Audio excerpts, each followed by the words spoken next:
Good morning friends, मैं doctor Munish Beniwal स्वागत करती हूँ आप सभी का हमारे यूट्यूब चैनल इंस्टाग्रेड में। आशा करती हूँ आप सभी हमारे वीडियोस को लगातार देख रहे हैं और अपने दोस्तों के साथ शेयर कर रहे हैं। जो नए व्यूअर्स हैं उन सबसे मैं रिक्वेस्ट करूँगी, अगर आपने अभी तक हमारे चैनल को सब्सक्राइब नहीं किया है तो इसे सब्सक्राइब जरूर करें।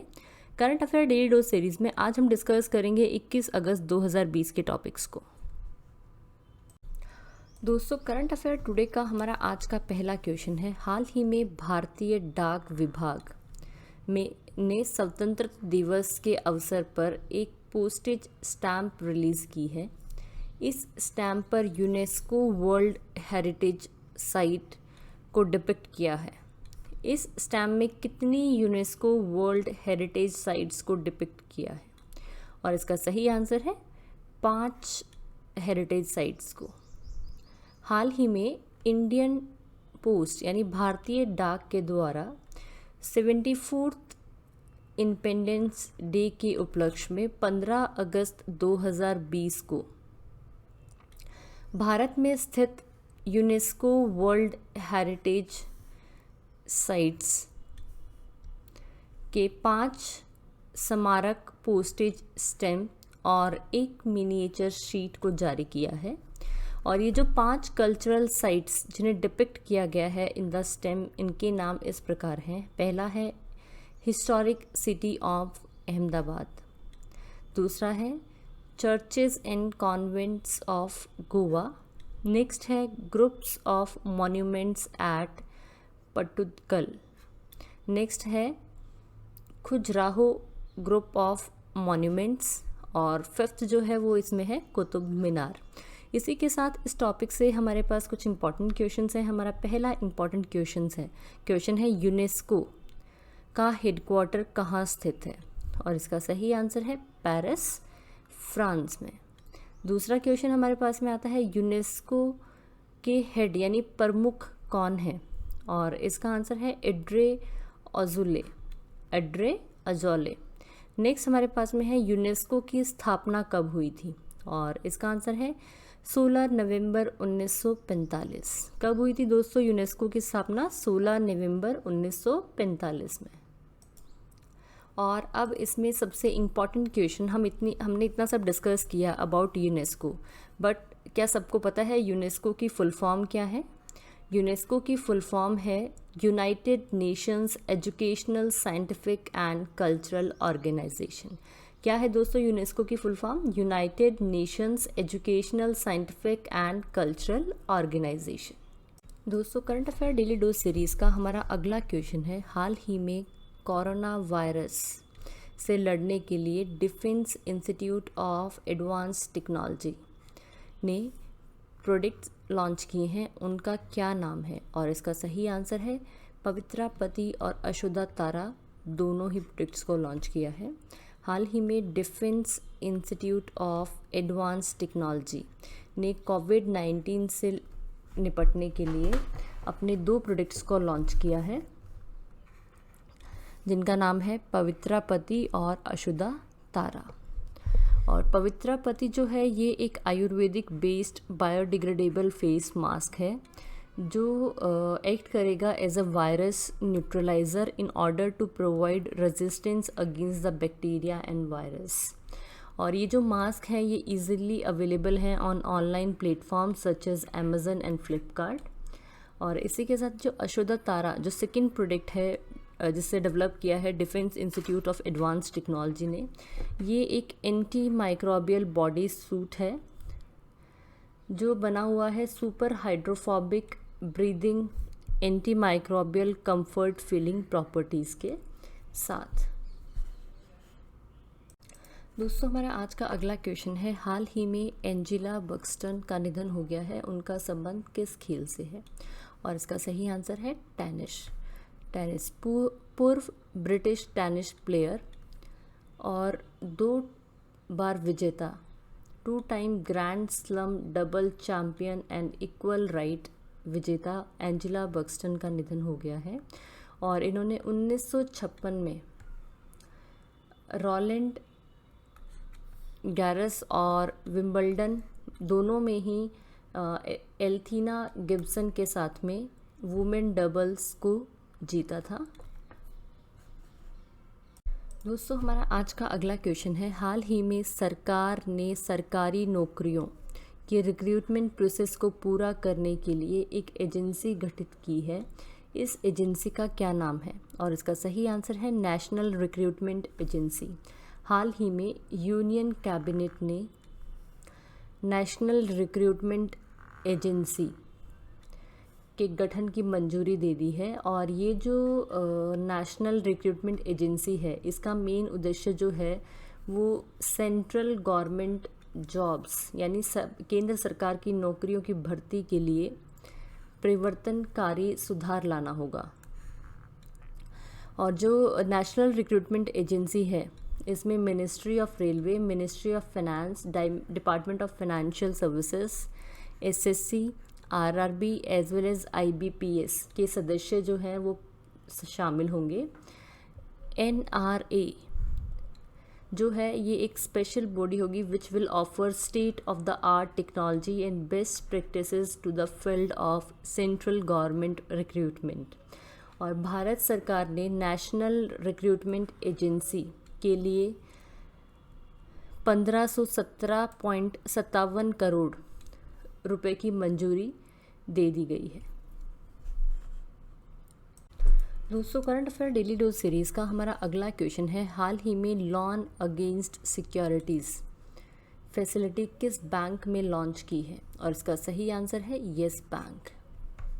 हाल ही में येस बैंक द्वारा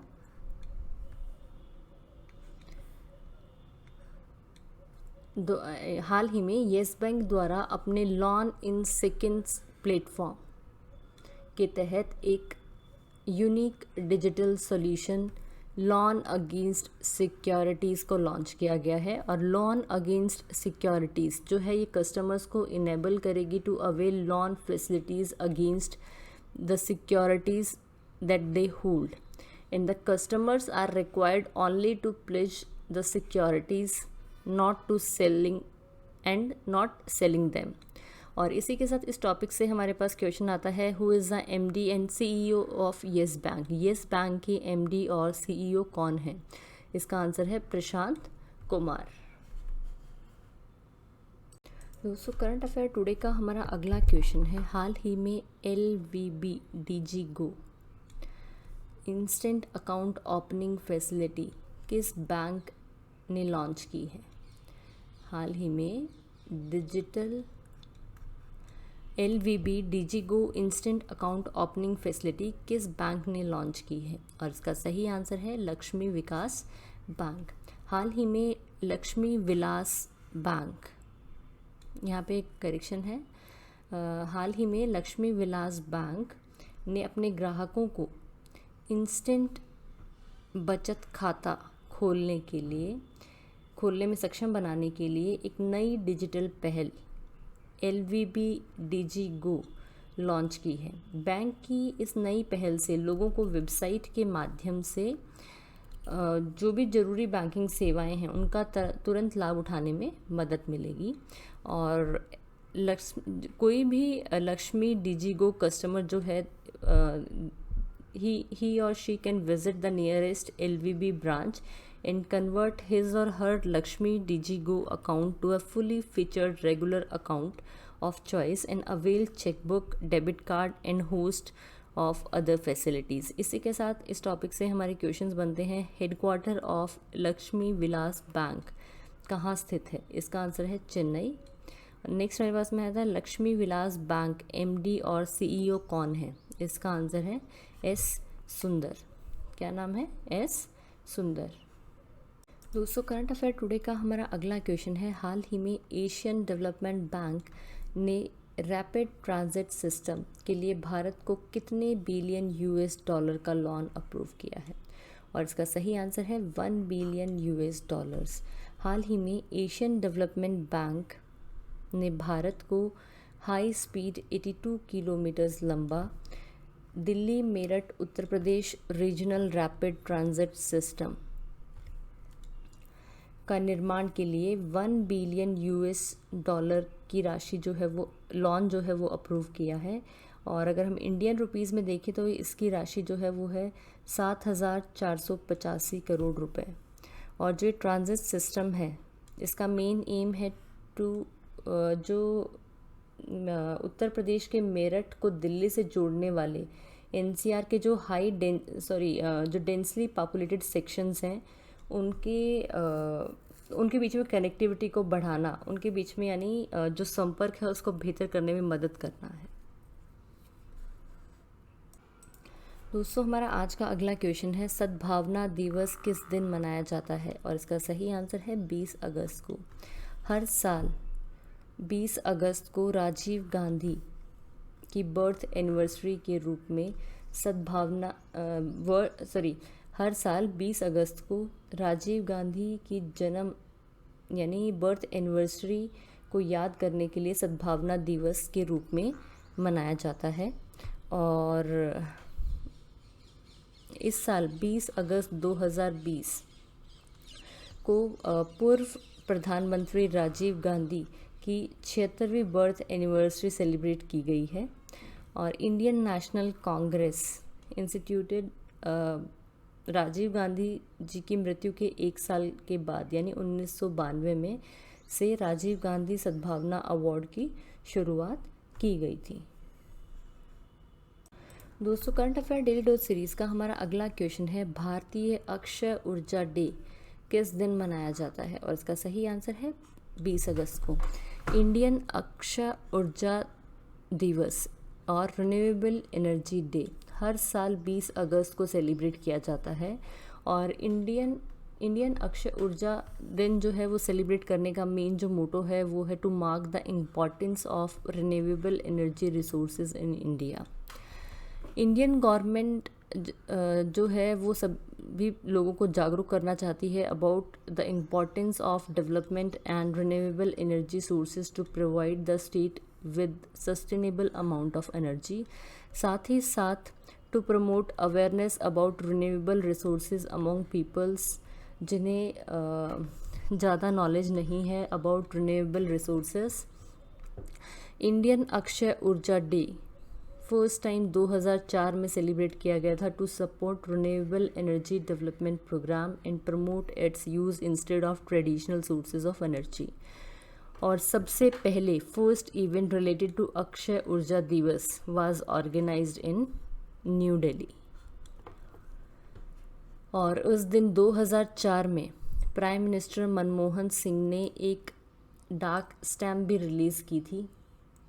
साथ ही 12,000 स्कूली बच्चों को ने अक्षय ऊर्जा को बढ़ावा देने के लिए एक ह्यूमन चेन के थ्रू से प्रमोट किया था। मेरे वीडियो को ध्यान से सुनने के लिए धन्यवाद दोस्तों। आशा करती हूँ आप सभी के लिए एग्ज़ाम की प्रिपरेशन के लिए मेरा वीडियो काफ़ी हेल्पफुल रहेगा। और current affair daily dose series में कल फिर मिलते हैं एक नई सीरीज़ के साथ। तब तक के लिए थैंक यू।